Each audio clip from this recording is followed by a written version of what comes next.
أهلا وسهلا بكل المتابعين الكرام، والنهاردة هنتكلم عن مشكلة تهم كل المقيمين في المملكة، وهي عند انتهاء عقد العمل وتسجيل النظام تغيب عن العمل بشكل تلقائي للعامل وانتهاء مهلة 60 يوم. ازاي نلغي بلاغ التغيب ونصحح وضعك بشكل نظامي داخل المملكة؟ هنوضح كل حاجة بالتفصيل، ولكن في البداية ما تنساش اللايك الجميل والاشتراك في القناة علشان يوصلك كل جديد أول بأول. وتعالوا نروح على الشرح مباشرة علشان ما اطولش عليكم. تخيلوا الموقف: عقد العمل انتهى وكل شيء تمام، وفجأة الشخص يلاقي بلاغ تغيب مسجل ضده مع أنه ما غاب ولا يوما واحد. موقف محير جدا، صح؟ هذا بالضبط هو الذي يعرف به بلاغ التغيب التلقائي. في الدقائق الجاية راح نفصل لكم الموضوع بالكامل، إيش هو بالضبط وليش يصير، والأهم كيف ممكن ينحل. يعني معقول بلاغ تغيب يطلع فجأة كده من العدم؟ أي نعم، واللي يمر بهالموقف لازم يعرف إنه مو لوحده. هذه مشكلة شائعة جدا، سببها بكل بساطة ثغرة في النظام، طبعا تترك الكثيرين بحالة حيرة وشعور بالظلم. خلينا نفهم بالضبط ليش يصير كده. طيب، خلينا نبدأ نفكك هذه المشكلة. أول سؤال: إيش هو بالضبط هذا البلاغ التلقائي اللي مسبب كل هاللخبطة؟ بكل بساطة يا جماعة، هذا البلاغ مو بلاغ حقيقي قدمه صاحب العمل، لا أبدا، هو إجراء آلي بالكامل. يعني السيستم هو اللي يسويه بنفسه لما ينتهي العقد وما تتخذ خطوات معينة.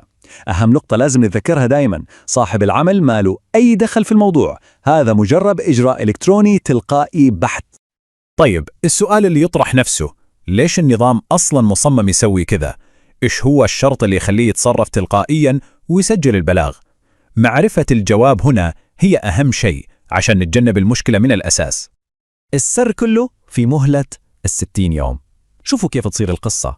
بمجرد ما ينتهي العقد بشكل رسمي يبدأ العد التنازلي، فيه 60 يوم فقط لا أكثر. خلال هالفترة لازم يتم يا نقل الكفالة أو إصدار خروج نهائي.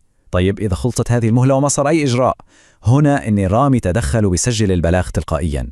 يعني تجاهل هذه المهلة هو السبب المباشر للمشكلة كلها. تمام، الحين عرفنا المشكلة وعرفنا سببها اللي هو الوقت. طيب، كيف نتعامل مع الوضع؟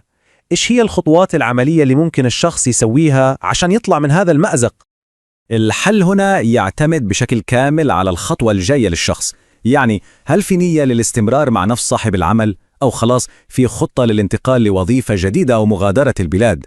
كل سيناريو من هدول له مسار حل مختلف تماما. خلونا نشوفهم واحد واحد. نبدأ بالحالة الأولى. لو كانت الخطة هي البقاء في نفس العمل، هنا لحسن الحظ الحل يعتبر مباشرا وسهلا نسبيا. الحل يحتاج خطوتين بسيطتين، بس الأهم فيهم هو التعاون. أول شيء، العامل لازم يبادر بنفسه يطلب من صاحب العمل يصدر له عقد عمل جديد على المنصة. ثانياً، أول ما يصدر العقد الجديد صاحب العمل يتواصل مع الوزارة عشان يصححون الوضع ويلغون البلاغ، وبس. الموضوع بهالبساطة. طيب، نيجي الحين للسيناريو الثاني واللي ممكن يكون أعقد شوي. لو كانت الخطة هي المغادرة، إيش الحلول المتاحة؟ هنا الوضع يتطلب خطوات إضافية، خلونا نشوفها. طبعاً، هذا السيناريو ينطبق على الحالات اللي مرت فيها مهلة 60 يوم الحاسمة والعامل ما قدر ينقل كفالته أو يخلص إجراءات الخروج النهائي. هنا في 3 خيارات متدرجة. الأول هو الانتظار على أمل أن الوزارة تصحح الوضع من نفسها، وهذا خيار غير مضمون وما ننصح فيه. الخيار الثاني وهو الأفضل والأكثر فاعلية هو اتخاذ إجراء فوري وتقديم شكوى رسمية عن طريق منصة قوة. طيب، لو ما نفعت الشكوى، هنا يجي الخيار الثالث وهو التصعيد القانوني، يعني رفع دعوى في ديوان المظالم عشان يتم إلغاء البلاغ بشكل نهائي ورسمي. إذن بعد كل هالشرح، إيش المفروض الواحد يسوي الحين؟ خلونا نلخص كل شيء في خطوات عملية واضحة. الخلاصة: لو النية هي البقاء لازم المبادرة تكون بطلب عقد جديد فوراً. أما لو الخطة هي المغادرة فالخطوة الأولى والأهم هي تقديم شكوى على قوة.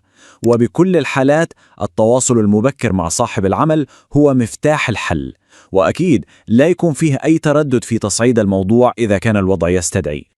وفي النهاية كل هذه التجربة تخلينا نفكر بسؤال مهم: هل الأنظمة الآلية هذه تحتاج تكون أكثر مرونة وذكاء عشان تتجنب من الأساس أنها تحط الناس في مواقف معقدة زي هذه؟ سؤال يستحق التفكير. نتمنى أن هذا الشرح كان مفيد ووضح الصورة. شكرا لمتابعتكم.